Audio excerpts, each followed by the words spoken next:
विद्यार्थियों का SV children academy Rawla के ऑनलाइन प्लेटफॉर्म पे स्वागत है। तो कक्षा 9 और विषय बात चल रही है सामाजिक विज्ञान की। और सामाजिक विज्ञान में हमारा जो किताब चल रही है विश्व का इतिहास चल रहा है, विश्व का समकालीन इतिहास चल रहा है। और तीसरा पार्ट चल रहा है नास्तिवाद व हिटलर का उदय।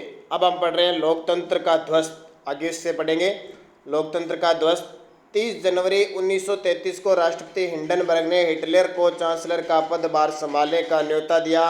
यह मंत्रिमंडल में सबसे शक्तिशाली पद था। तब तक नास्ती पार्टी रूढ़िवादियों को भी अपने उद्देश्यों से जोड़ चुके थे। कल हमने देखा था ना, इस हिटलर ने नास्ती पार्टी का निर्माण किया था। पहले वो फौज में भर्ती हुआ था विश्व युद्ध में, और फिर धीरे धीरे वारसाई की संधि, और फिर अब उसने एक नास्ती पार्टी बना ली। और अब उसे राष्ट्रपति हिंडनबर्ग ने हिटलर को चांसलर का पद और दे दिया।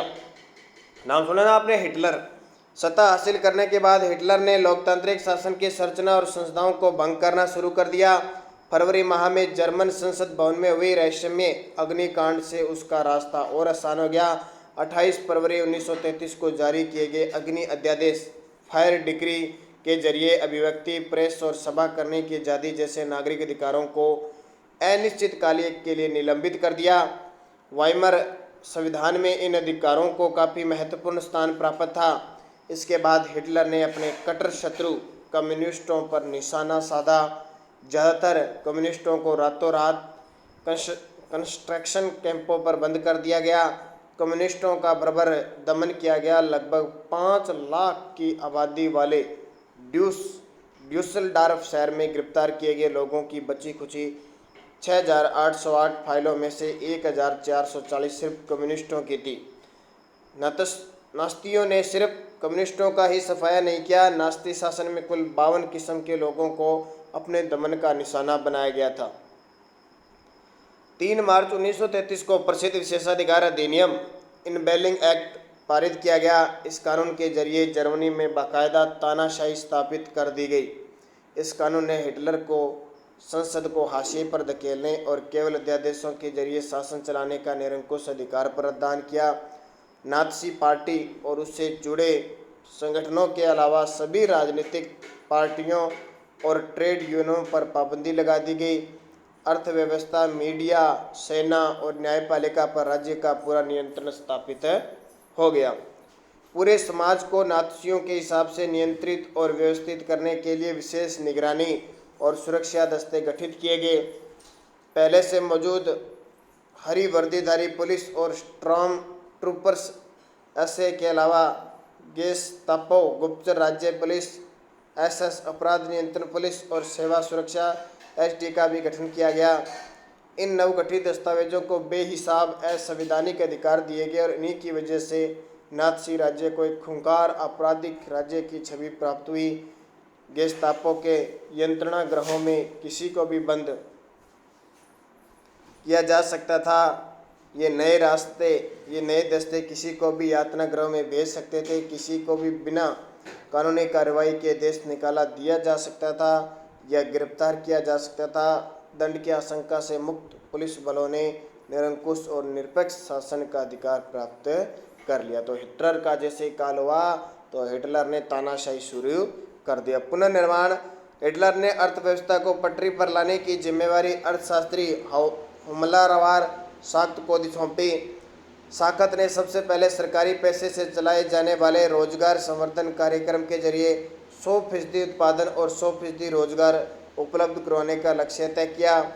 मैसूर जर्मन सुपर हाईवे और जनता की कार फोक्सवैगन इस परियोजना की देन थी। विदेश नीति के मोर्चे पर भी हिटलर को फौरन कामयाबी मिली। 1933 में उसने लीग ऑफ नेशन से पल्ला झाड़ दिया। 1936 में राइनलैंड पर दोबारा कब्जा किया और एक जन एक साम्राज्य एक नेता के नारे की आड़ में 1938 में ऑस्ट्रिया को जर्मनी में मिला दिया।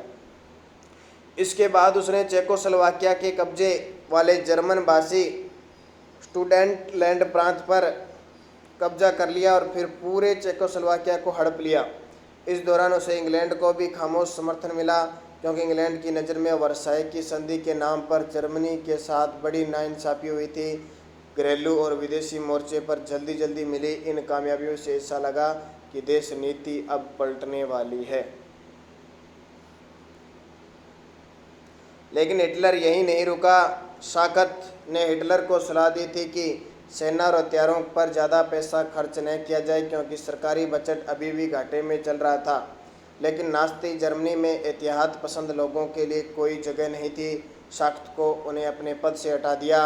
हिटलर ने आर्थिक संकट से निकलने के लिए युद्ध का विकल्प चुना। वह राष्ट्रीय सीमाओं का विस्तार करते हुए ज़्यादा से ज़्यादा संसाधन इकट्ठा करना चाहता था। इसी लक्ष्य को ध्यान में रखते हुए सितंबर 1939 में उसने पोलैंड पर हमला कर दिया। इसकी वजह से फ्रांस और इंग्लैंड के साथ भी उनका युद्ध हुआ। सितंबर 1940 में जर्मनी ने इटली और जापान के साथ एक त्रिपक्षीय संधि पर हस्ताक्षर किए। इस संधि से अंतर्राष्ट्रीय समुदाय में हिटलर का दावा और मजबूत हो गया। यूरोप के ज़्यादातर देशों में नाज़ी जर्मनी का समर्थन करने वाली कठपुतली सरकारें बिठा दी गई। 1940 के अंत में हिटलर अपनी ताकत के शिखर पर था। हिटलर पूरा ताकतवर हो चुका था। अब हिटलर ने अपना सारा ध्यान पूर्वी यूरोप को जीतने के दीर्घकालीन सपने पर केंद्रित कर दिया। वह जर्मन जनता के लिए संसाधन और रहने की जगह का इंतजाम करना चाहता था। जून 1941 में उसने सोवियत संघ पर हमला कर दिया। यह एक हिटलर की ऐतिहासिक बेवकूफ़ी थी। इस आक्रमण से जर्मन पश्चिमी मोर्चा ब्रिटिश वायु सैनिकों के बमबारी की चपेट में आ गया, जबकि पूर्वी मोर्चे पर सोवियत सेनाएं जर्मनी को नाको चने चबवा रही थी। कहीं ताकतवर थे ना सोवियत संघ।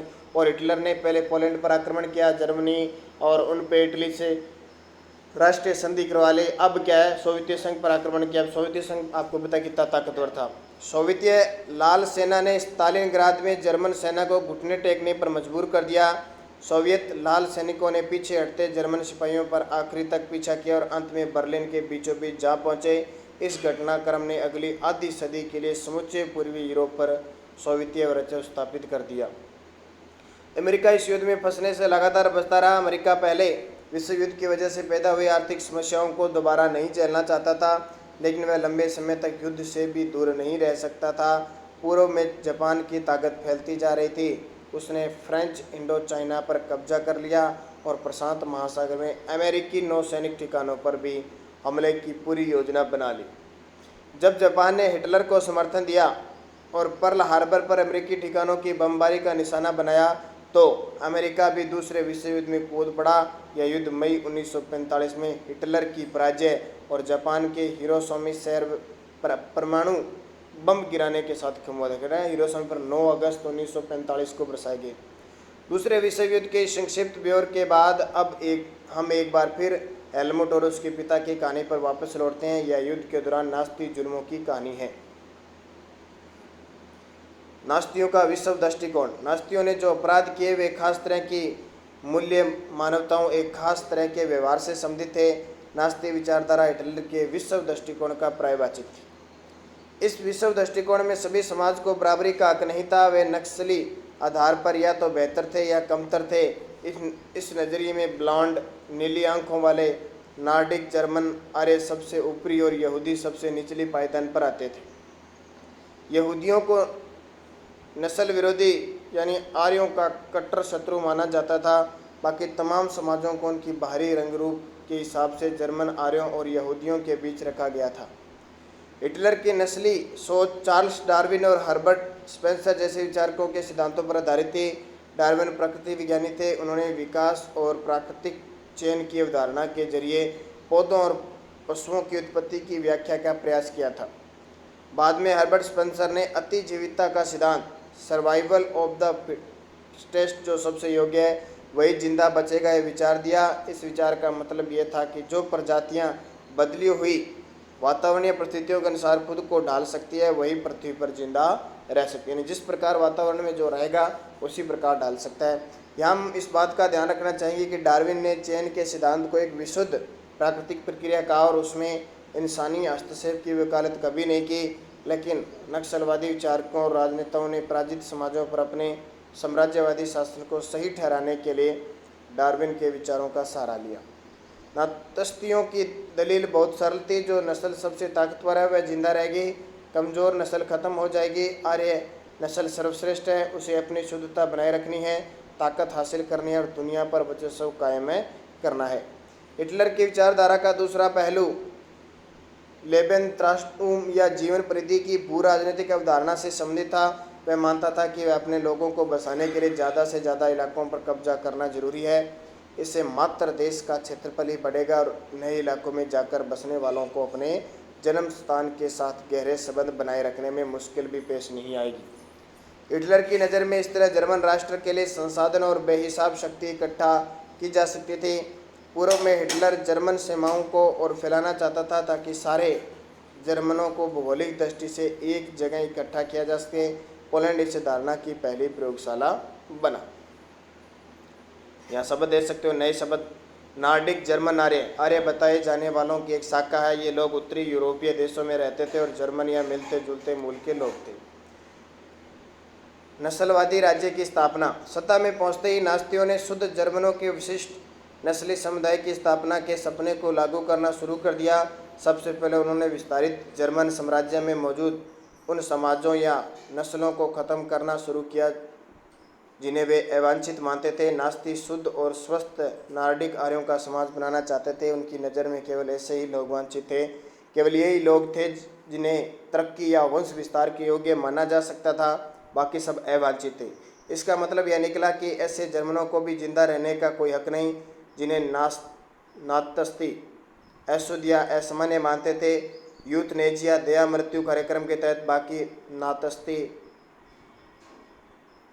नास्ती अफसरों के साथ हेलमुट के पिता ने भी असंख्यक ऐसे जर्मनों को मौत के घाट उतार दिया। मानसिक शारीरिक रूप से अयोग्य मानते केवल यहूदी नहीं थे जिन्होंने अवांछितों की श्रेणी में रखा गया, इनके अलावा कई नक्सली थे जिसी नीति के लिए अभिशप्त थे। जर्मनी में रहने वाले जिप्सियों और अश्वेतों के पहले तो जर्मन नागरिकता छीन ली गई और बाद में उन्हें मार दिया गया।